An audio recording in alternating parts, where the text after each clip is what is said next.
तो welcome back बच्चा party. थोड़ा सा डिले हो गया वीडियो लाने में, बट कोई नहीं, देर आए दुरुस्त आए। स्टार्ट करते हैं अपना टॉपिक, ठीक है। तो कहाँ थे अपन? थे बायोडाइवर्सिटी में। चैप्टर का नाम क्या था? Living world.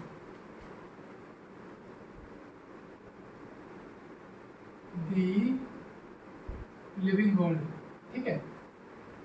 तो इस चैप्टर में अपन ने इससे पिछले वीडियो में कहाँ तक देख लिया था?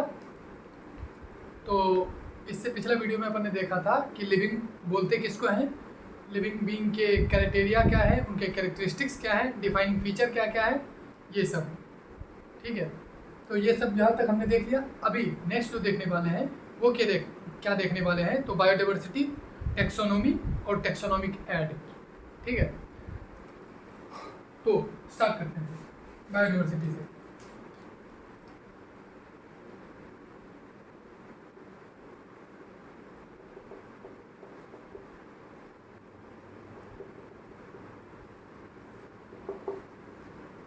ठीक है, क्या है बायोडाइवर्सिटी?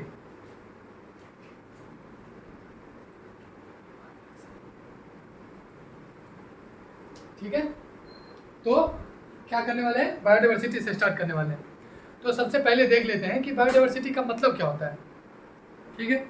इतना तो समझ में आ ही रहा होगा कि बायोडाइवर्सिटी मतलब बायो और डाइवर्सिटी क्या है, दो वर्ड से मिलकर बना हुआ है, बायो और डाइवर्सिटी। बायो मीन्स बायोलॉजिकल और डाइवर्सिटी मतलब, डाइवर्सिटी तो समझ रहे हो ना, मतलब एक ऑर्गेनिज्म से दूसरे ऑर्गेनिज्म किस इंटेंसिटी से वेरी कर रहा है, ठीक है। इसी को क्या बोलते हैं? बायोडाइवर्सिटी।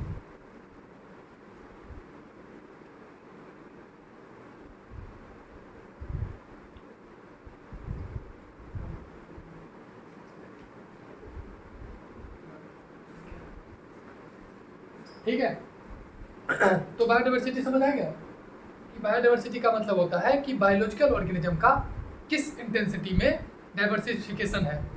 मतलब अब जैसे देख रहे हो तुम अपने आसपास जो भी ऑर्गेनिज्म देख रहे हो, गाय देख रहे हो, बैल देख रहे हो, इंसान देख रहे हो, कुत्ते देख रहे हो, तो हर ऑर्गेनिज्म क्या एक जैसे हैं? नहीं। तो यही जो वेरिएशन है ना एक ऑर्गेनिज्म का दूसरे ऑर्गेनिज्म से, इसी को क्या बोलते हैं? बायोडाइवर्सिटी, ठीक है। ओके, तो बायोडाइवर्सिटी में का क्या मतलब तुम्हें समझ आया कि हर ऑर्गेनिज्म जो है वो दूसरे ऑर्गेनिज्म से डिफरेंट है। और यही ऑर्गेनिज्म का जो वेरिएशन है ना, जैसे एक ऑर्गेनिज्म फिर दूसरा तीसरा, ऐसे ना जाने कितने ही ऑर्गेनिज्म हैं, तो उनका अंदाज़ा तुम्हें नहीं होगा। चलो एक गेस लगाओ कि कितना होगा। तो यूजुअली तुम सोचते कि ठीक है 1000, 10,000, 20,000 ऐसे कुछ होगा। लेकिन एक साइंटिस्ट थे, ठीक है, उनका नाम है रॉबर्ट मे। उन्होंने बताया कि 7 मिलियन क्या है, डिफरेंट स्पेसीज पाया जाता है। क्या है? अबाउट 7 मिलियन, ठीक है, 7 million, 7 million different species are found on earth, ठीक है। 7 मिलियन डिफरेंट स्पेसीज पाया जा रहा है। अब स्पेसीज का मतलब समझ रहे हो ना? स्पेसीज का मतलब जैसे पूरे इंसान जो है, पूरा ह्यूमन बीइंग, वो एक सिंगल स्पेसीज में आता है। मतलब 8 अरब आबादी एक सिंगल स्पेसीज का है। पॉपुलेशन डिफरेंट थिंग है और स्पेसीज डिफरेंट थिंग है। पॉपुलेशन मतलब हुआ कि सिंगल स्पेसीज का बहुत सारा नंबर जो कि क्या करे, आपस में इंटरब्रीड करे और क्या करे, एक ही प्लेस पे रहे और आपस में कंपटीशन करे, चीज़ों को शेयर करे, उसको बोलते हैं पॉपुलेशन। आगे जब 12th में मैं बताऊंगा ना इकोलॉजी यूनिट, 12th में सबसे लास्ट यूनिट है इकोलॉजी, उसमें मैं बहुत अच्छे से समझाऊंगा कि पॉपुलेशन क्या होता है, कम्युनिटी क्या होता है, तो वहाँ ये सब बहुत अच्छे से समझा दूंगा। फिलहाल अपन ये देखते हैं कि स्पेसीज का क्या मतलब होता है, ठीक है। तो आगे स्पेसीज का भी डिफरेंस है समझाऊंगा। तो यहाँ पहले ये समझ लो सबसे बेसिक कि रॉबर्ट मे के अकॉर्डिंग 7 मिलियन स्पेसीज, अब उन्होंने भी काउंट नहीं करा है, उन्होंने क्या करा, कुछ प्लस माइनस करके कैलकुलेशन लगाया और उससे बताया कि 7 मिलियन स्पेसीज क्या है, इस वर्ल्ड में बायोडाइवर्सिटी है। इस वर्ल्ड में 7 million total number of species पाया जाता है। इतना में किसी को दुख तकलीफ नहीं है। 7 मिलियन स्पेसीज, हाँ, according to Robert May, scientist का नाम पर भूलना, अकॉर्डिंग टू रॉबर्ट क्या है, मेल। अच्छा, एक और बात, तो जैसे बायोडाइवर्सिटी की बात कर रहे हैं, तो बायोडाइवर्सिटी टर्म कौन दिया था? Edward Wilson. Term given by Edward, कौन है? विल्सन। विल्सन नहीं है, विल्सन है, एडवर्ड विल्सन। ओके, तो देखो क्या है, 7 मिलियन स्पीसीज पाया जाता है। इसमें क्या है, 1.7 टू 1.8 मिलियन स्पीसीज अभी तक खोजा जा चुका है। मतलब जिससे क्या है, हम मिल चुके हैं, रूबरू हो चुके हैं, जिसको बोटनिस्ट ने, जूलॉजिस्ट ने, अब बोटनिस्ट तो समझ ही रहे हो ना, वैसे क्या बोलते हैं, साइंटिस्ट या टेक्नीशियन जो कि क्या करते हैं, बॉटनी के बारे में पढ़ते हैं, उनको क्या बोलते हैं? बॉटनिस्ट। और जो एनिमल के बारे में पढ़ते हैं उनको क्या बोलते हैं? जूलॉजिस्ट। तो क्या है, 7 मिलियन स्पीसीज में ना 1.7 about 1.7 to 1.8 million species have been क्या है, स्टडी। स्पीसीज हैव बीन क्या, बोलो बोलो, हैव बीन स्टडी। मतलब अभी भी, अब तुम अंदाजा लगा लो, 1.7 से 1.8, यानी इसको चलो अप्रोक्स में मैं 2 ही रख लूँ, तो 2 ही, सिर्फ 2 मिलियन स्पीसीज क्या है, सिर्फ पढ़ा जा चुका है। मतलब इनके बारे में हम जानते हैं। मतलब अभी भी 5 मिलियन स्पीसीज ऐसे हैं जो क्या है, गुमनामी की ज़िंदगी जी रहे हैं। मतलब अब गुमनामी मतलब ऐसा थोड़ी है कि तुम्हारे नाम देने से उन्हें कुछ मिल जाएगा। मतलब ये है कि उनके बारे में हम नहीं जानते कि वो दिखते कैसे हैं, या फिर उनका फीचर क्या है, उनके कैरेक्टरिस्टिक्स क्या हैं, ठीक है, या किस इकोलॉजी में वो रहते हैं, ये सब हम नहीं जानते। तो 5 मिलियन स्पीसीज अभी भी क्या है, येट अननोन है, अनडिस्कवर्ड। तो उन्हें क्या है, हमारे रिसर्चर जो है उसको भी फाइंड करेंगे। तो 1.7 टू 1.8 मिलियन स्पीसीज क्या है, खोजे जा चुके हैं।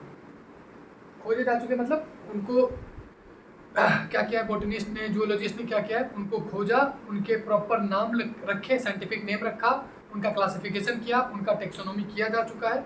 तो ये सब क्या किया जा चुका है, हो चुका है। कितने, 1.7 टू 1.8 मिलियन स्पीसीज का। बाकी क्या है, अननोन है, अनडिफाइंड है अभी तक, ठीक है।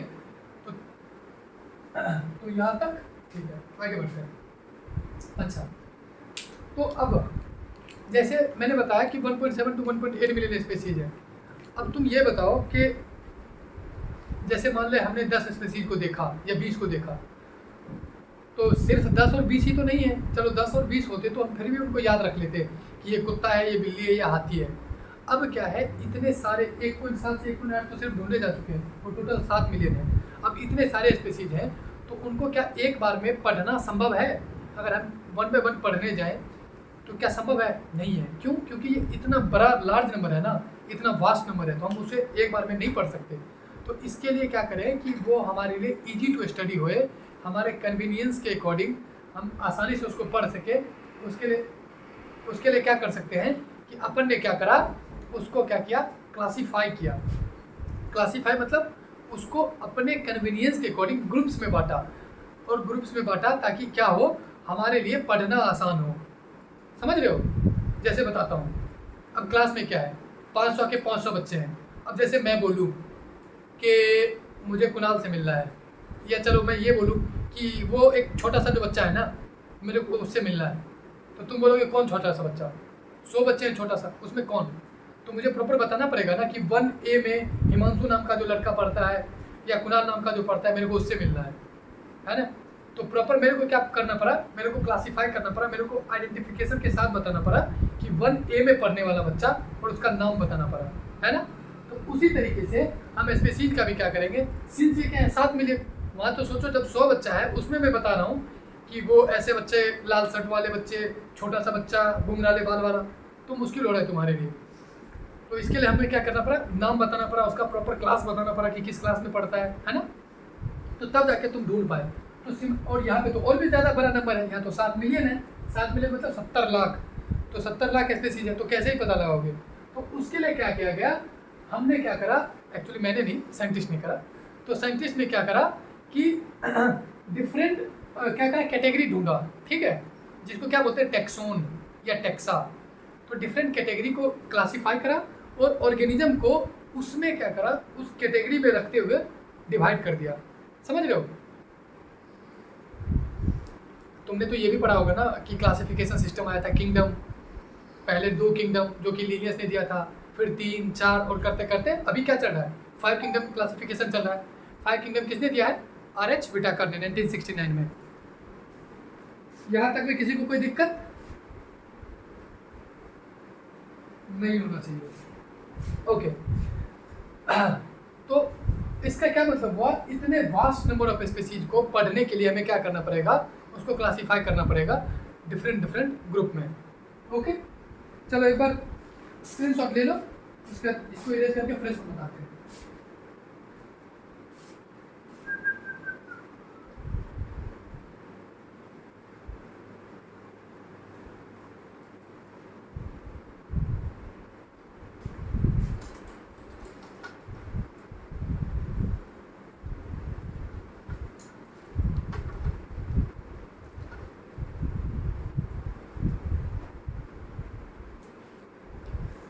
तो जैसा कि मैंने बताया कि 7 मिलियन स्पीसीज है जिसको कि हमें पढ़ने के लिए इजी वे में पढ़ने के लिए क्या करना पड़ेगा, उसको क्लासीफाई करना पड़ेगा। और उसमें क्या होता है, और क्लासीफाई करके डिफरेंट ग्रुप्स में रखना पड़ेगा। उस ग्रुप्स को क्या बोलते हैं, टेक्सोन या टेक्सा। और इसी टेक्सोन में रखने के पैटर्न को, प्रोसेस को क्या बोलते हैं, टेक्सोनोमी। ठीक है, मतलब एक कोई सा भी स्पीसीज है उसका स्टडी हम कैसे कर रहे हैं, उसको डिफरेंट टेक्सोन में अरेंज करके,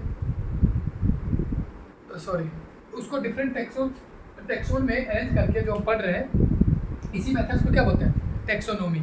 और वो जो ग्रुप में रख रहे हैं ना, उस ग्रुप को क्या बोलेंगे, सारे ग्रुप को एक साथ क्या बोलेंगे, टेक्सोनोमिक हायरार्की। दिखाते हैं टेक्सोनोमिक हायरार्की क्या होता है।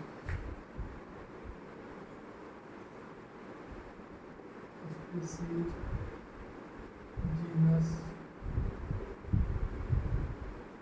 फैमिली, ऑर्डर,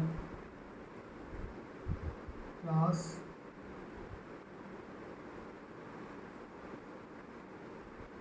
फाइलम, और ये क्या है, किंगडम। दिख तो रहा है ना, और देख लो, चलो या दिख रहा है। देखो species, genus, family, order, class, phylum, और साथ में क्या है, यहाँ पे डिवीजन भी है। ठीक है, फाइलम और division, species, genus, family, order, class, phylum में डिवीजन और किंगडम। समझ गए। ये तुम लोग क्या करना, कॉपी में जब इसको लिखोगे तो एक सीड में लिखना, एक ऑर्डर में। अब मेरे पास जगह कम था ना ऊपर, तो इसलिए मैंने ऐसे घुमा के लिख दिया। बाकी ये ऐसे नीचे से ऊपर की तरफ लिखना, species, genus, family, order, class. तो अब देखो, एक स्पीसीज की बात करें, जीनस, फैमिली, किसी एक को उठाए ना, तो हर एक को क्या बोलते हैं, टेक्सोन।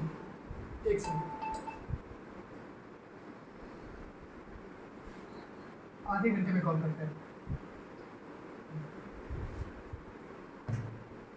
तो एक इंडिविजुअल, इसको क्या बोलेंगे, टेक्सोन। टेक्सोन बोलो, टेक्सा बोलो, ठीक है।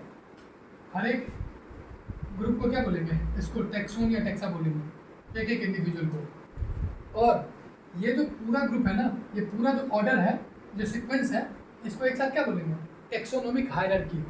ठीक है, इतना में किसी को दिक्कत नहीं है।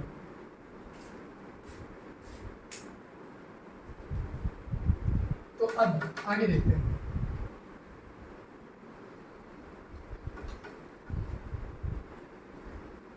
तो जो स्पीसीज के बारे में पढ़ रहे हैं, जो हम ऑर्गेनिज्म के बारे में पढ़ रहे हैं, उसमें 4 मेनली स्टेप है।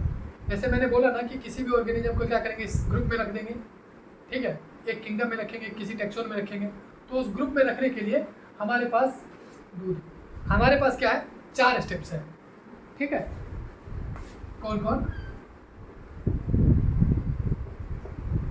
कैरेक्टराइजेशन, क्या है, कैरेक्टराइजेशन, आइडेंटिफिकेशन, क्लासिफिकेशन, और सबसे लास्ट में क्या है, टेक्सोनोमी। अच्छा, एक और बात, जैसे मैं ये सारा कुछ बता रहा हूँ ना, ये 4 स्टेप्स किसके लिए है, नोमेनक्लेचर के लिए है। अब बोलोगे भैया अभी तक तो आप कह रहे थे कि ग्रुप में रखना है, अभी एक नया पे क्या नोमेनक्लेचर वर्ड ला दिया आपने। तो तो नोमेनक्लेचर वर्ड इसलिए बता रहे हैं कि जैसे ऑर्गेनिज्म को जैसे तुम डिवाइड किए और ग्रुप में रखे, तो ग्रुप में रखने का क्या मतलब है पता है तुम्हें? ग्रुप में रखा ही इसलिए गया है कि ताकि उसको एक यूनिक नाम दे सके, एक यूनिक नेम दे सके। वो किसके अकॉर्डिंग? साइंटिस्ट के अकॉर्डिंग, ताकि वो साइंटिफिक नेम हो। जैसे बताता हूँ तुम्हें, जैसे कुत्ता का एग्जांपल लो, डॉग, ठीक है। डॉग क्या होता है? इंग्लिश में बोलते हैं किसको? कुत्ते को, ठीक है। हिंदी में क्या बोलते हैं? कुत्ता। संस्कृत में क्या बोलते हैं? कुकुर, कुकुर ही बोलते हैं ना। स्वान, ऐसा स्वान बोलते हैं शायद। इधर तमिल में क्या बोलते हैं? नाई, ठीक है। बंगाली में शायद कुकुर या स्वान, कुकुर शायद बोलते हैं, ठीक है। तो कुल मिला के इतने सारे डिफरेंट डिफरेंट नाम है किसके? एक सिंगल कुत्ता के। तो अब बताओ, कोई इंसान आ गया जो कि कहाँ से है, मान ली थाईलैंड से है या फिर यूक्रेन से है, कहीं से भी है। अब उसे ना इस समय से कोई भाषा नहीं आती, ना तो इंग्लिश ना कुछ भी कोई लैंग्वेज नहीं आ रहा, तो अब उसे कैसे बताओगे कि यही कुत्ता है? तो आ गई ना प्रॉब्लम। तो इसीलिए क्या बोलते हैं कि साइंटिस्ट ने बोला ठीक है, तुम इस पे चीज़ को जो मर्जी खुद कुछ भी बोल लो, तुम चाहे कुत्ता को कुत्ता न बोल के गधा बोल दो, हमें फ़र्क नहीं पड़ता, लेकिन एक ऐसी लैंग्वेज होनी चाहिए, एक ऐसी भाषा, एक ऐसा वर्ड होना चाहिए जो कि क्या हो, पूरा वर्ल्ड उसको उसी नाम से जाने, ठीक है। और उसी को हम क्या बोलते हैं? साइंटिफिक नेम, ठीक है। उसको क्या बोलते हैं? Scientific name. और एक इंडिविजुअल का ना, एक स्पीसीज का एक ही साइंटिफिक नेम हो सकता है, और जो एक साइंटिफिक नेम पड़ गया किसी को, वो किसी दूसरा का हो ही नहीं सकता। तो क्या किया गया? एक स्पीसीज को पहचानने के लिए उसका यूनिक नेम दिया गया, जिसको क्या बोलते हैं? उसका साइंटिफिक नेम। और वो क्या होता है? जनरली दो वर्ड से मिलकर बना होता है, इसीलिए उसको क्या बोलते हैं? बाइनोमियल नोमेनक्लेचर, ठीक है। तो अब क्या आएगा देखो, ठीक है। ये किसके स्टेप्स हैं? तो नोमेनक्लेचर के स्टेप हैं, समझ रहे हो? साइंटिफिक नेम हम किसी भी ऑर्गेनिज्म को देते हैं, उसी को क्या बोलते हैं? नोमेनक्लेचर। नोमेनक्लेचर का मतलब होता है नाम देना, ठीक है। अब अगर हम साइंटिफिक नेम दे रहे हैं तो उसको भी क्या बोलेंगे? नोमेनक्लेचर। जैसे अभी तुम लोगों ने 9th में पढ़ा होगा ना, हाइड्रोकार्बन में, अल्केन, अल्कीन, अल्काइन वाले में नोमेनक्लेचर पढ़ते थे ना, मीथेन, प्रोपेन, ब्यूटेन नाम देते थे ना, तो उसी टाइप से यहाँ भी क्या है? नोमेनक्लेचर। तो क्या है? these are, ये क्या है? these are the 4 basic steps to क्या? नोमेनक्लेचर। अब नोमेनक्लेचर क्या है?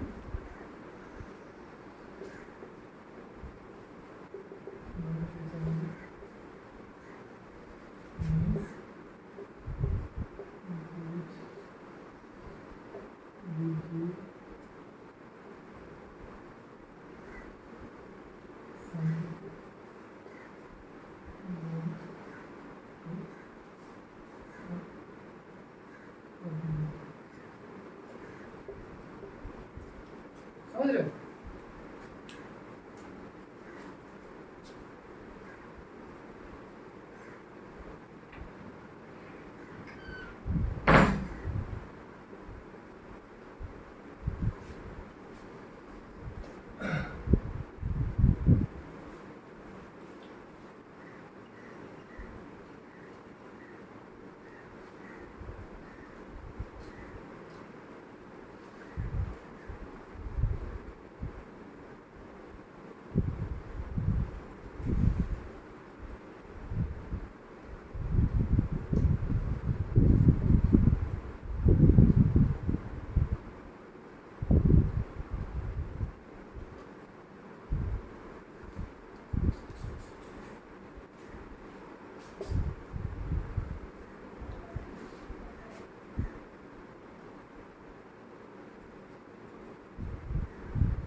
तो अब यहाँ पे देखो क्या है? Through nomenclature we give a unique name to a single species and these names comprises of 2 words. क्या होगा, हमेशा दो वर्ड से मिलकर बना होगा, इसीलिए इसको क्या बोलते हैं, बाइनोमियल नोमेनक्लेचर। समझे, बाय मतलब दो, नोमियल मतलब दो वर्ड का, तो बाइनोमियल नोमेनक्लेचर मतलब क्या होगा, दो वर्ड से मिलकर बना होगा किसी भी इंडिविजुअल का साइंटिफिक नेम। यहाँ तक देखो, आगे फिर बताते हैं।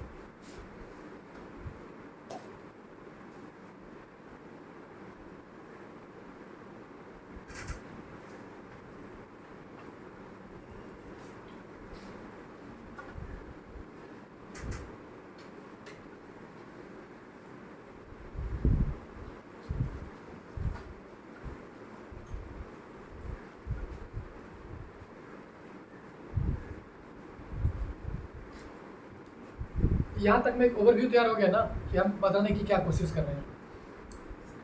साइंटिस्ट ने क्या करा कि नंबर ऑफ स्पीसीज जो है ना वो बहुत वास्ट है, बहुत ज़्यादा वास्ट, 7 मिलियन के अबाउट, इसमें कि हमने क्या करा है 1.7 से 1.8 मिलियन को अभी तक डिस्कवर कर चुके हैं और उसका प्रॉपर नेमिंग कर चुके हैं। ठीक है, तो हमें ये जो नेमिंग है, ये जो बाइनोमियल नोमेनक्लेचर है, उसकी ज़रूरत क्यों पड़ी, क्यों कर रहे हैं, तो क्योंकि क्या करें, हमारे लिए पढ़ना आसान हो जाए, हमारे क्या किए, पढ़ना आसान हो जाए, सारे ग्रुप्स ऑफ स्पीसीज को एक साथ। नहीं समझे, जैसे अभी मैंने एक एग्जांपल देके बताया था ना बच्चे वाला, सिमिलर केस है कि हम एक स्पीसीज को ऐसे ढूंढना बहुत मुश्किल होगा कि उसका कैरेक्टर क्या है। अब जैसे मैंने बताया, जैसे कि मान लो तुमने ग्रुप में डिवाइड कर रखा है, तुम्हें बच्चे के बारे में सब कुछ पता है। अब जैसे मैंने एक लफ्ज़ में बोला कुनाल, बताओ कुनाल क्या है, तो तुम बताओ अच्छा हाँ वो भैया वो हमारे 4 साल सीनियर थे, 11th वाले को बता रहा हूँ कि वो 4 साल सीनियर थे, वो तो ये थे, वो तो जो भी है, वॉट एवर आइडेंटिटी, मेरी जो भी इमेज है तुम्हारी नज़र में तुम्हें याद आ जाएगी। क्यों, क्योंकि तुम्हें पता है मेरे बारे, तुम मेरे से मिल चुके हो, तुम मेरा सब कैरेक्टरिस्टिक जानते हो, मेरा फीचर जानते हो। तो सिमिलरली यह स्पीसीज के बारे में क्या करना होगा, हमें क्या करना होगा, प्रॉपर ग्रुप में डिवाइड करना होगा, उसके हर फीचर्स को उस अकॉर्डिंग लिख देना होगा, ताकि क्या करे कि हमारे लिए पढ़ना क्या हो, एक बल्क में ऑर्गेनिज्म को पढ़ना भी आसान हो जाए। बताते हैं कैसे, आगे तुम्हें समझ आ जाएगा। जो ये मैं जो ये लाइन बोल रहा हूँ ना, वो आगे चल के तुम्हारे लिए बहुत आसान हो जाएगा समझना। कैसे बताता हूँ, जैसे देखो, तो यहाँ तक हम देख चुके हैं बाइनोमियल नोमेनक्लेचर, और देखते हैं बाइनोमियल नोमेनक्लेचर के बारे में। अच्छा, तो बाइनोमियल नोमेनक्लेचर क्या होता है, जनरली क्या होता है, बाइनोमियल नोमेनक्लेचर लैटिन का वर्ड होता है, हमेशा लैटिन से उठाया गया वर्ड होता है, या तो वो लैटिन का ही वर्ड हो एज इट इज, या क्या हो, अगर लैटिन का ना हो तो अच्छा सॉरी, वो लैटिन का वर्ड होगा और क्या होगा, लिखा जाएगा तो इटालिक्स में लिखा जाएगा। ठीक है, और अगर उसको इंग्लिश में लिख रहे हैं ना, नॉर्मली अगर उसको इंग्लिश में लिख रहे हैं तो उसको क्या करेंगे, सेपरेटली अंडरलाइन कर देंगे। जैसे मैं बताता हूँ, एक वर्ड ले लो, रुक जाओ, जैसे एक वर्ड लेते हैं, क्या लेते हैं, मैंगीफेरा इंडिका। ठीक है, मैंगीफेरा इंडिका, ये क्या है, इंग्लिश का वर्ड है, किसका ये साइंटिफिक नेम है, तो ये है मैंगो का, आम सुने हो ना, आम का ये क्या है, साइंटिफिक नेम है। तो इसको क्या करते हैं, ये इंग्लिश का वर्ड है, तो तुम बोलोगे कि भैया ये तो लैटिन वर्ड है नहीं, तो अभी इसको क्या करें, तो इसको क्या करेंगे ना, जब इंग्लिश में लिख रहे हैं तो इसको क्या करेंगे, सेपरेटली अंडरलाइन कर देंगे। समझे, देखो जनरली क्या होता है कि जो भी हम साइंटिफिक वर्ड में साइंटिफिक नेम लिखते हैं उसमें बाइनोमियल नोमेनक्लेचर करते हैं, तो बाइनोमियल नोमेनक्लेचर में जितना भी वर्ड होगा वो इटैलिक वर्ड होगा, और उसको क्या करेंगे हम, सॉरी वो क्या होगा, लैटिन वर्ड होगा, और उसको लिखेंगे कैसे, इटैलिक्स में लिखेंगे। अगर इटैलिक्स में नहीं लिख सकते, इंग्लिश में लिख रहे हैं, तो उसको इटैलिक वर्जन दिखाने के लिए क्या करेंगे, इंग्लिश में जब भी लिखेंगे ना तो उसको क्या करेंगे, सेपरेटली अंडरलाइन कर देंगे। ठीक है, ओके, तो मैंने क्या किया, मैंगीफेरा इंडिका को सेपरेटली अंडरलाइन कर दिया। दिख रहा है ये किसका है, इसका साइंटिफिक नेम है मैंगो का, किसका है, तो मैंगो का है। अब देखो मैंने क्या बोला था, बाइनोमियल नोमेनक्लेचर दो वर्ड से मिलकर बनाता है, तो देखो एक वर्ड ये दिखा, दूसरा वर्ड ये दिखा, समझ गए ना, ओके। और इसमें जो हमेशा ये पहला वर्ड होता है, इधर से पहला वर्ड देखना, तो ये जो फर्स्ट वर्ड होता है ना, फर्स्ट वर्ड क्या होता है, वो किसको डिनोट करता है, स्पीसीज को, और सेकेंड वर्ड सेकेंड वर्ड किसको डिनोट करता है? तो जीनस को। अभी बताएंगे स्पेसिस जीनस सब अच्छे से बताएंगे, तो समझ लो। बाइनोमियल नोमेनक्लेचर में क्या होता है? फर्स्ट वर्ड स्पेसीज को डिनोट करता है, सेकंड वर्ड जीनस को डिनोट करता है। बाइनोमियल नोमेनक्लेचर क्या होता है? हमेशा दो वर्ड से मिलकर बना होगा, स्पेसीज और जीनस से क्या होगा? लैटिन से ओरिजिनेट किया जाएगा, लैटिन से निकाला जाएगा और उसे हमेशा क्या होगा? इटैलिक्स में लिखा जाएगा। इटैलिक्स में अगर हम नहीं लिख सकते, इंग्लिश में लिख रहे हैं, तो उसको क्या करना होगा? सेपरेटली अंडरलाइन करना होगा। इतना तक में किसी को दुख तकलीफ नहीं है, पेट में गुरगुर नहीं है। चलो आगे बढ़ते हैं। तो ठीक है, अब आगे क्या है? इतना ही है। अब जो सब मैंने बोला उसको एक बार क्या करता हूँ, लिख देता हूँ।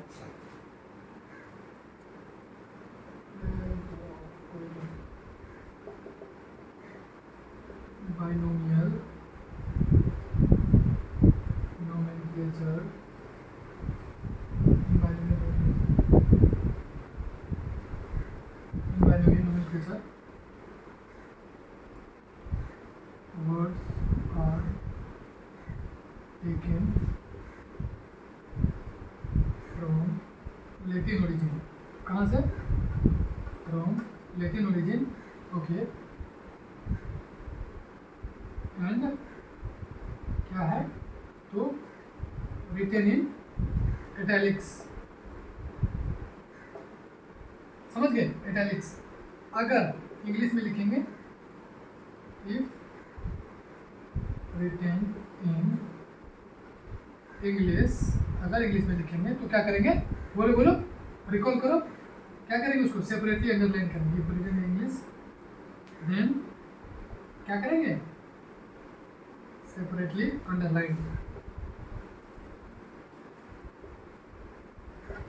क्या करेंगे? सेपरेटली अंडरलाइन करेंगे।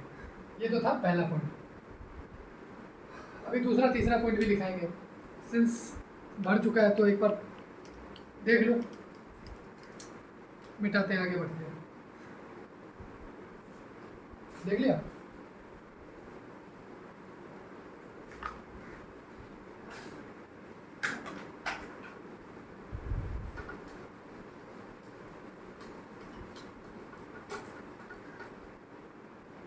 ये पॉइंट तो रह ही गया।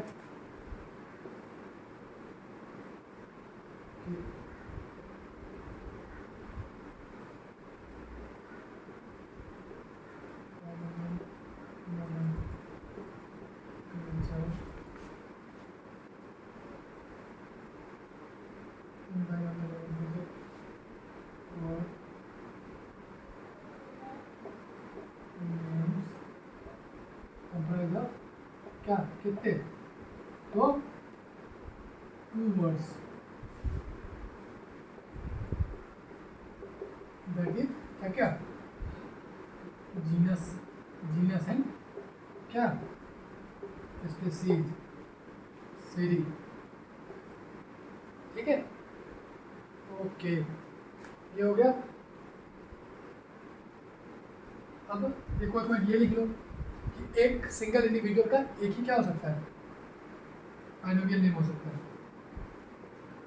A single species have been given a unique scientific name।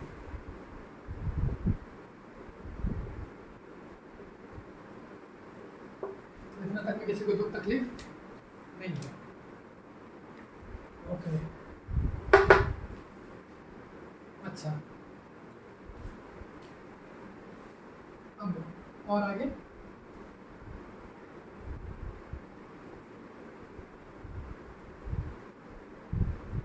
in order to do binomial nomenclature, we divide क्या? organism into different category। we divide organism into different categories। ठीक है, और each category को क्या बोलते हैं? अभी थोड़ी देर पहले बताया था। ईच कैटेगरी को क्या बोलते हैं? बताओ बताओ। याद करो, ईच कैटेगरी को क्या बोलते हैं? Taxa, taxon. टेक्सा बोलो, टेक्सोन बोलो, बात एक ही है। टेक्सा क्या है? प्लूरल फॉर्म है। टेक्सोन क्या है? सिंगुलर वर्ड है, तो कोई चक्कर नहीं है। Each category is called taxa, taxa और क्या बोलते हैं? टेक्सोन। इतना में किसी को दुख तकलीफ नहीं है। अब आगे दिखाते हैं। इतना एक बार देख लो, मिटाते हैं इसको, फिर आगे बताते हैं।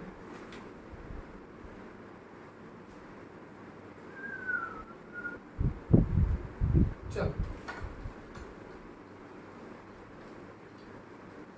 एक दिन आखिरी हमको मिल जाएंगे।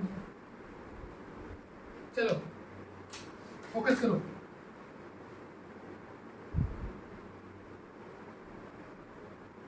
species, genus, family, order, class, phylum या genus, family, order, class, phylum, division, और इसके ऊपर क्या होगा? किंगडम। देखो, तो ये क्या है? अपना टेक्सोनोमिक हायरार्की है। क्या है ये? टेक्सोनोमिक हायरार्की है, और हर एक कैटेगरी को क्या बोलते हैं? टेक्सोन या टेक्सा। समझ गए? अब बोलोगे कि भैया ये किस बेसिस पे आपने अरेंज करा है? ये स्पेसिस नीचे ही क्यों है, ऊपर क्यों नहीं है, यही ऊपर क्यों है, क्या तो क्यों है? तो इसका वो क्या है, मतलब बेसिस क्या है, किस बेसिस पे ये ग्रुप किस ऑर्डर में सजाया गया है? तो इसका बेसिस क्या है? Common characteristics. बेसिस क्या है? Common characteristics. बोलो कि ये मतलब कुछ हजम नहीं हो रहा है, मतलब क्या बोल रहे हैं आप? ठीक है, तो चलो इसको समझाते हैं। देखो, कोई स्पीसीज अगर यहाँ पे है ना, तो इसका मतलब है उसका कॉमन कैरेक्टरिस्टिक्स क्या है? बहुत ज़्यादा कॉमन है, आपस में बहुत ज़्यादा मिलता जुलता है। और कोई यहाँ पे है तो उसका क्या है? कॉमन कैरेक्टरिस्टिक्स कम है। नहीं समझे? चलो इसको लिख के बताते हैं। अगर ऊपर से नीचे आएंगे तो क्या होगा? नंबर ऑफ कॉमन कैरेक्टरिस्टिक्स, बोलो बोलो बोलो, number of common characteristics goes on क्या? तो goes on increasing. Number of common characteristics क्या होगा? बढ़ता ही जाएगा।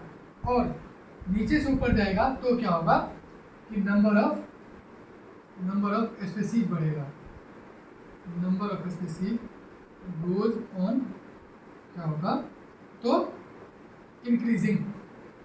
अब ये कैसे समझे तो बताते हैं। जैसे मैं बोलूँ कि चलो दो स्पीसीज है, नाम ही ले लेते हैं ना, जैसे टाइगर और लायन। ठीक है, तो टाइगर और लायन क्या है? उनका नाम है, टाइगर का नाम है पेनिन्थेरा टिग्रिस और लायन का नाम है पेनिन्थेरा लियो। तो वो दोनों हैं। तो तुम्हें पता है वो कहाँ पे शेयर करते हैं कॉमन? नाम लिख के दिखाता हूँ। पहले एक बार देख लो, उसके बाद दिखाऊंगा। ये लिख लेना, ठीक है? पॉज करके लिख लेना अपने कॉपी में, जहाँ भी लिखो। तो टाइगर का क्या नाम है? पेनिन्थेरा टिग्रिस। और लायन का क्या? साइंटिफिक नेम बता रहा हूँ। और लायन का क्या है?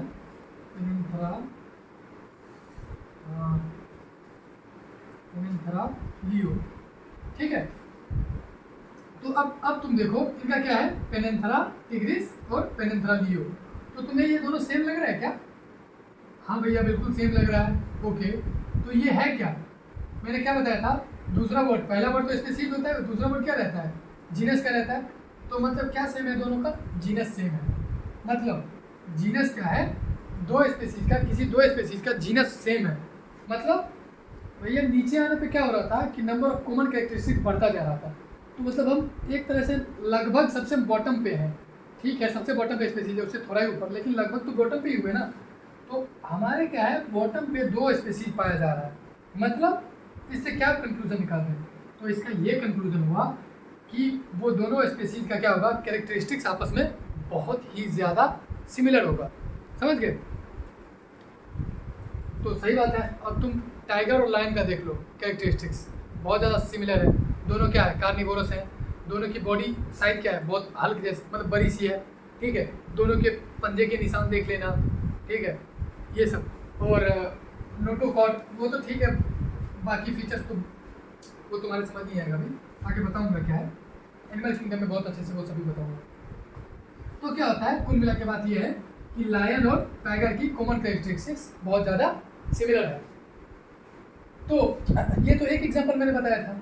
अब इसी तरीके से प्लांट में भी है, जैसे बैंगन और आलू। अब ये मत पूछना कि बैंगन और आलू में क्या कॉमन कैरेक्टरिस्टिक्स, तो वो तुम जब प्लांट के बारे में पढ़ोगे ना तो समझ आएगा कि कैसे कॉमन कैरेक्टरिस्टिक्स सिमिलर है। दोनों का क्या है, फ्लावरिंग सीजन सेम होगा, फ्लावर के जो शेप है ना, उनके क्या बोलते हैं, पत्तियाँ का पैटर्न वो सेम होगा, बहुत चीज़ सिमिलर तुम्हें पता रहेगा। बल्ब है, राइजोम है, क्या है उसका फ्रूट का टाइप, वो स्टेम का टाइप, तो उससे समझ आता है कॉमन कैरेक्टरिस्टिक्स, ठीक है। तो क्या होता है कि इससे ये समझ आया कि जिस ऑर्गेनिज्म ना, मतलब ऊपर से नीचे आने पर अगर किसी ऑर्गेनिज्म में सिमिलरिटी है तो क्या होगा, उनका कॉमन कैरेक्टरिस्टिक्स बहुत ज़्यादा क्या होगा, आपस में शेयर करता हुआ होगा, आपस में कैरेक्टरिस्टिक्स क्या होगा, मिलता जुलता होगा। और अगर स्पेसीज ऊपर पे जाके मिल रहा है, मतलब मैं बोलूँ कि किसी दो स्पेसीज का फाइलम सेम है, तो इसका क्या मतलब है, कैरेक्टरिस्टिक्स जो है आपस में उतना ज़्यादा सिमिलर नहीं होगा। जैसे मैं बताता हूँ, चलो किंगडम ही रख लेते हैं। तो एनिमल किंगडम में क्या आता है, ह्यूमन बीइंग भी आता है, और एनिमल किंगडम में क्या आता है, अमीबा भी आता है। तो क्या अमीबा और ह्यूमन बीइंग का कैरेक्टरिस्टिक्स सेम है? नहीं, बहुत अलग है, बहुत ज़्यादा ही अलग है। मैं बताऊंगा कैसे। जैसे बताता हूँ, एनिमल किंगडम में क्या होता है, नोटोकॉट पाया जाता है। नोटोकॉट, ये वर्टिब्रल कॉलम पीछे, ये क्या बोलते हैं उसको, तो वो क्या है फिर, उसमें क्या है, अमीबा में पाया जाता है? नहीं, अगर वो सिंगल सेल स्ट्रक्चर है तो उसमें क्या ही पाया जाएगा। अच्छा, और ह्यूमन बीइंग क्या है, मल्टी सेलुलर है, अमीबा क्या है, यूनिसेलुलर है। तो कैरेक्टरिस्टिक्स क्या है, सिमिलर है ही नहीं, नहीं के बराबर है। तो वही कह रहा हूँ कि अगर नीचे से ऊपर जाओगे तो नंबर ऑफ स्पीसीज बढ़ता जाएगा, लेकिन कैरेक्टरिस्टिक्स क्या होगा, घटेगा ही घटेगा। और लेकिन अगर ऊपर से नीचे आओगे तो नंबर ऑफ स्पीसीज क्या करेगा, घटेगा, लेकिन क्या होगा, कॉमन कैरेक्टरिस्टिक्स बढ़ता जाएगा। समझ गए? अब जैसे मैंने क्या है, नंबर ऑफ स्पीसीज बढ़ता दिखाया, अब ये नहीं लिखा कि कॉमन कैरेक्टरिस्टिक्स घटा जाएगा, तो खुद ही मान लेना ना, वहाँ पे साइड में तुम लिख लेना कॉपी में, साथ में ये भी लिखना कि and common characteristics goes on decreasing. थोड़ा बहुत खुद से भी दिमाग लगा लेना, बनी बनाई खिचड़ी कब तक खाओगे, हैं? कोई का भी अक्ल लगाओ कभी। तो इतना में किसी को समझने में कोई दिक्कत है भी नहीं है।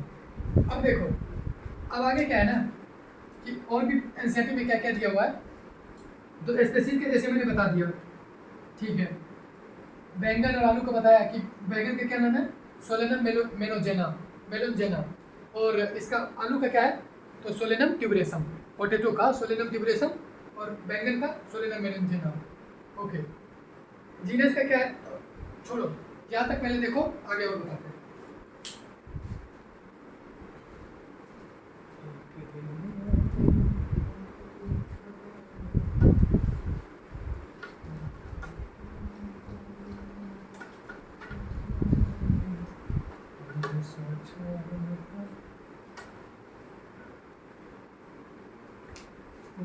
पहला क्या है, स्पेसीज, तो ये क्या होगा, it is the most fundamental category. सही बात है। ये क्या है, सबसे स्मॉलेस्ट कैटेगरी, सबसे छोटा कैटेगरी, सबसे फंडामेंटल कैटेगरी है। अब कैसे बोलोगे कि कोई सेम स्पेसीज का ऑर्गेनिज्म है, जैसे मैं बोलूँ एक मैं इंसान हूँ, एक दूसरा कोई इंसान है, तो कैसे बोलोगे कि सेम ही स्पेसीज है, तो उसे तब बोल सकते हो सेम स्पेसीज जब वो क्या करे, पोटेंशियली इंटरब्रीड कर ले आपस में, मतलब उनके बीच क्या हो, सेक्स का ना, मतलब उनके बीच अगर इंटरकोर्स हो तो क्या हो, ऑफ स्प्रिंग जो होगा वो क्या होगा, प्रोड्यूस होगा, फर्टाइल ऑफ स्प्रिंग, इसी को क्या बोलते हैं। इससे क्या प्रूफ होगा कि वो सेम स्पेसीज का है। कभी कभी टफ लग सकता है बायोलॉजी, कोई बात नहीं, होता है। बाकी मैं कोशिश करता हूँ इतना बेसिक से बेसिक लेवल का समझाऊँ कि ताकि तुम्हारे लिए क्या हो, हार्ड ना हो, बट कभी ऊपर नीचे हो जाए तो कोई नहीं, मैनेज करना। तुम फ्री हो, डाउट कभी भी पूछ सकते हो, उसके लिए कोई चक्कर नहीं है। बाकी समझो। तो कैसे तुम पता करोगे कि टू organism potentially interviewed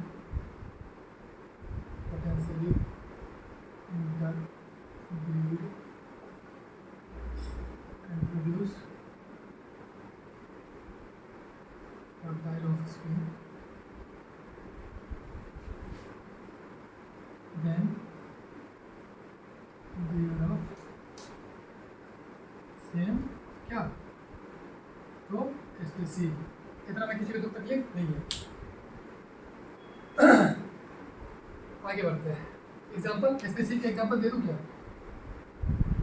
रख लो सोलेनम ट्यूबरोसम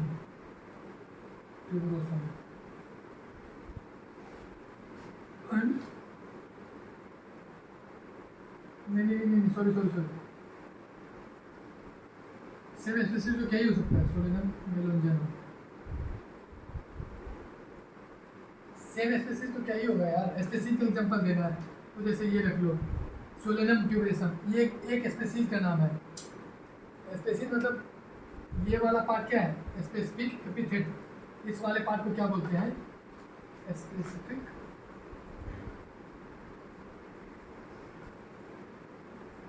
एपिथेट। अब जैसे मैं क्या बोल रहा हूँ, टेक्सोनोमिक हायरार्की के में क्या बताया? स्पेसीज एक हायरार्की है, एक टेक्सोन है, ठीक है, एक ग्रुप का नाम है। लेकिन इंडिविजुअली क्या करता है? जैसे मैं बोल रहा हूँ ना कि एक बाइनोमियल नोमेनक्लेचर है, एक इंसान का या एक ऑर्गेनिज्म का क्या होता है? बाइनोमियल नोमेनक्लेचर के थ्रू एक साइंटिफिक नेम दिया जाता है। तो साइंटिफिक नेम दो तो भी क्या बोलेंगे कि ठीक है ये उसका नाम है। और कई बार क्या करते हैं ना, हम नाम को, साइंटिफिक नेम को ऐसे ही बोल देते हैं, स्पीसीज का नाम बता रहे।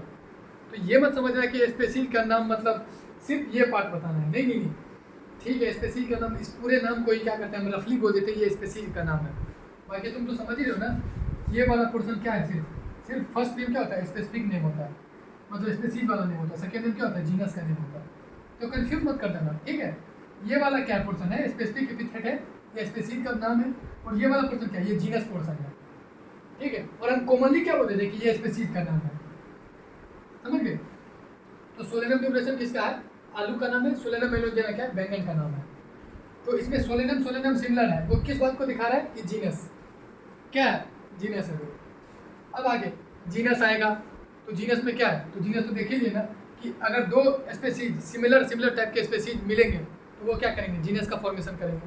ऑब्वियस है, यहाँ पे तुम्हें दिख ही रहा होगा सोलेनम। ओके, और आगे बढ़ते हैं। तो मैं जीनस नहीं बताऊंगा, जीनस में कुछ नहीं है, आगे फैमिली बताता हूँ, ठीक है।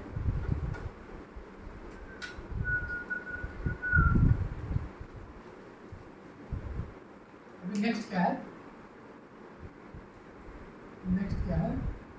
Family.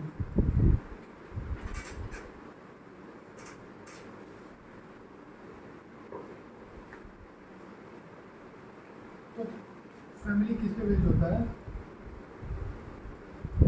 Family are based on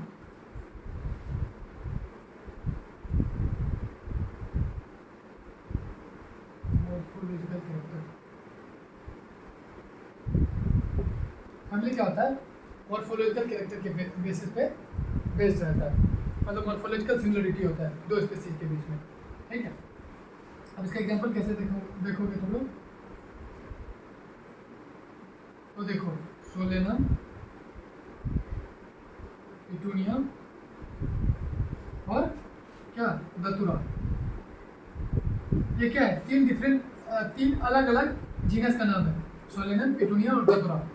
और तीन अलग अलग जीनस मिलके क्या बनाएगा? फैमिली। याद करो अभी मैंने टेक्सोनोमिक हायरार्की क्या बताया था? स्पीसीज, जीनस, तब जाके फैमिली। तो क्या होगा? अगर दो स्पीसीज मिलेगा तो क्या बनाएगा? जीनस। दो जीनस मिलेगा या कई सारा भी जीनस मिलेगा तो क्या बनाएगा? फैमिली। और भी बहुत सारे फैमिली आएंगे तो क्या बनाएंगे? फैमिली के ऊपर क्या था? ऑर्डर। बहुत सारे ऑर्डर मिलेंगे तो ऊपर क्या था? Family order. ऊपर क्या था? क्लास। फिर बहुत सारे क्लास मिलेंगे तो फाइलम या डिवीजन। फिर बहुत सारे फाइलम मिलेंगे तो क्या? किंगडम। तो यही सीक्वेंस है, समझ रहे हो? हाँ, अच्छा। तो ये क्या है? सोलेनम, पिटूनिया और दतुरा ये क्या है, 3 डिफरेंट जीनस है, or 3 different genus which together makes family. कौन सा फैमिली? तो सोलेनेसी, फैमिली सोलेनेसी। कौन सा फैमिली बनाएगा? सोलेनेसी। मॉर्फोलॉजिकल और रिप्रोडक्टिव भी कहते हैं, मॉर्फोलॉजिकल कहते हैं, रिप्रोडक्टिव कहते हैं। इसमें यही लाइन इंपॉर्टेंट है, फैमिली किस पे बेस रहता है? मॉर्फोलॉजिकल और रिप्रोडक्टिव कैरेक्टर के बेसिस पे। एग्जांपल मैंने बता ही दिया, समझे? अब जैसे एनिमल की बात करो तो उसमें भी क्या है? फैलिडे, एक फैलिडे फैमिली होती है। फैलिडे फैमिली किसकी है? तो बिल्ली वाली, समझे? बिल्ली, लायन, टाइगर, ये तीनों क्या है? फैलिडे फैमिली में आती है। और एग्जांपल एक लिख लीजिए,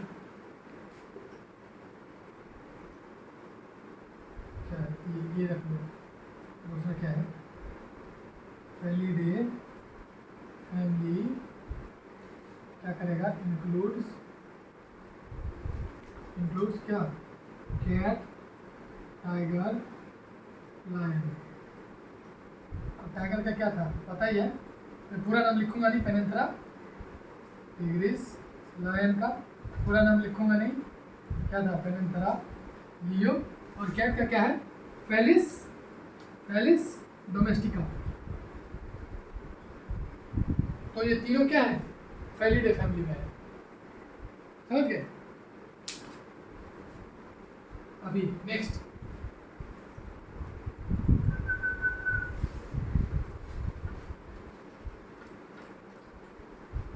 अच्छा एक और बात। अब जैसे मैंने बताया कि सोलेनेसी फैमिली में क्या है? सोलेनेसी फैमिली में कौन कौन जीनस आया? सोलेनम, पिटूनिया और दतुरा। तो ऐसा नहीं है कि सोलेनेसी में सिर्फ यही 3 फैमिली है, सॉरी, सोलेनेसी फैमिली में यही 3 जीनस है, और भी बहुत सारा जीनस होंगे। मैं एक एग्जांपल के लिए बताया कि ये तीनों तो श्योर हैं ही, ये तीनों हैं, जैसे बता के दिखाया ताकि तुम्हें एक क्या बोलते हैं, ओवरऑल एक आइडिया क्रिएट हो, दिमाग में पिक्चर क्रिएट हो कि हाँ ये तीनों मिलकर बना रहे हैं। इसलिए ऐसा नहीं है कि फैलिडे में ये सिर्फ 3 ही स्पीसीज होगा, कौन कौन? कैट, टाइगर और लायन, और भी हो सकता है, ठीक है? तो मैंने बताने के लिए मैं बता रहा हूँ, समझ ली? अभी सिमिलरली क्या था? ऑर्डर। ऑर्डर क्या होता है? बेस्ड ऑन किस पे? Floral character, based on floral character. Example भी दूँ तो सोलेनेसी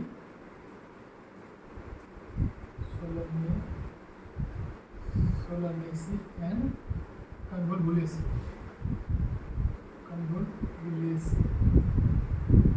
आर इंक्लूडेड।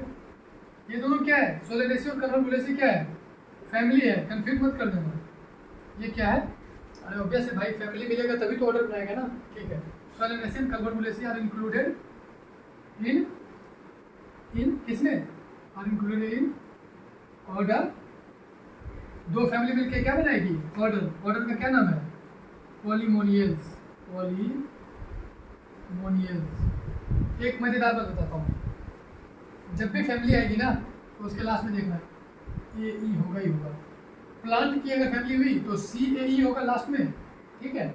और एनिमल की फैमिली हुई तो लास्ट में सिर्फ ए ई होगा। लेकिन कुल मिला के ए ई लास्ट में होना तय है। फैमिली की यही पहचान है कि लास्ट में क्या पाया जाएगा? ए ई। ओके, इतना में किसी को दुख तकलीफ नहीं है। ओके चलो, ये तो ये और बता दूँ क्या इधर? चलो एक एनिमल का बता देता हूँ। सोलेनेसी, ओके ये आ गया। अब देखो ऑर्डर क्या है? ऑर्डर है कार्निवोरा। Order Carnivora include. अब देखो ऑर्डर क्या है? कार्निवोरा। कार्निवोरा समझ रहे हो ना, मांस खाने वाले का। ऑर्डर का नाम ही है कार्निवोरा, ठीक है? देखो इसमें कौन कौन आएगा? इंक्लूड फैलिडे फैमिली अभी बताया था ना, एंड कैनिडे, ठीक है? कार्निवोरा में क्या कौन कौन आएगा? फैलिडे और कैनिडे। फैलिडे क्या होता है? बिल्ली वाली फैमिली, बिल्ली, टाइगर, लायन। अब कैनिडे में कौन आता है? तो कैनिडे कुत्तों की फैमिली। इसमें कौन आएगा? कुत्ता, भेड़िया, ये सब इसमें आता है, ठीक है? तो दोनों मिला के क्या आएगा? ऑर्डर क्या बना लेंगे? कार्निवोरा। तो ऐसे होता है। तो इसी टाइप से बाकी भी देख लेना। ऑर्डर हो गया, इसके ऊपर क्लास रहता है। क्लास का एग्जांपल क्या है? मेमेलिया, ठीक है। और ऊपर जाओ तो फाइलम, फाइलम का एग्जांपल क्या है? फाइलम 9th में पढ़े थे ना, याद करो। फाइलम में क्या आ जाएगा? फाइलम में तुम्हारा वो सब आ जाएगा, पोरीफेरा, सेलेंट्रेटा, प्लेटिहेल्मिन्थिस, निमेथेल्मिन्थिस, है ना, यही सब। इकैनोडर्माटा, हेमिकोडाटा, कोडाटा, यही सब क्या है? ये सब फाइलम है। और किंगडम, किंगडम तो जानते ही हो, मोनेरा जिसको बैक्टीरिया की किंगडम बोलते हैं, प्रोटिस्टा, टेंशन मत लो, आगे सब बताएंगे। Animal kingdom, plant kingdom, fungi, अभी नेक्स्ट चैप्टर में यही सब आएगा, तो टेंशन मत लो। तो यहाँ तक अपन ने क्या किया? अपन ने कुल मिला के बायोलॉजिकल क्लासिफिकेशन, मतलब एक तरीके से क्या बोलते हैं, बायोडाइवर्सिटी और क्लासिफिकेशन समझ गए कि एनिमल को कैसे क्लासीफाई करते हैं, टेक्सोनोमी क्या होता है, टेक्सोनोमिक हायरार्की में कैसे रखते हैं, कैसे कैरेक्टरिस्टिक्स देखते हैं, कैसे कॉमन कैरेक्टरिस्टिक्स के बेसिस पे उसको ग्रुप में रखेंगे, ठीक है। टेक्सोनोमिक हायरार्की में ऊपर से नीचे आने पे क्या होगा, नीचे से ऊपर जाने पे क्या होगा, तो ये सब अपन ने यहाँ तक बिल्कुल क्या किया, कवर कर लिया। यहाँ तक में किसी को कोई प्रॉब्लम नहीं होना चाहिए। अगर इसके बाद भी कुछ रह जाता है तो मेरे से पूछो, मैं बिल्कुल बताऊँगा। और क्या करना, एनसीईआरटी पढ़ना मत भूलना, लाइन बाय लाइन पढ़ो, जो चीज़ समझ में ना आए मेरे से पूछो, ठीक है। चलो, तो मिलते हैं नेक्स्ट वीडियो में। अब यहाँ तक खत्म है, अब सिर्फ कौन सा टॉपिक बच गया, टेक्सोनोमिक एड बच गया है, तो वो मैं नेक्स्ट वीडियो में कवर कर दूंगा। तो आज के लिए इतना ही रखते हैं, टाटा बाय बाय, मिलते हैं नेक्स्ट वीडियो में।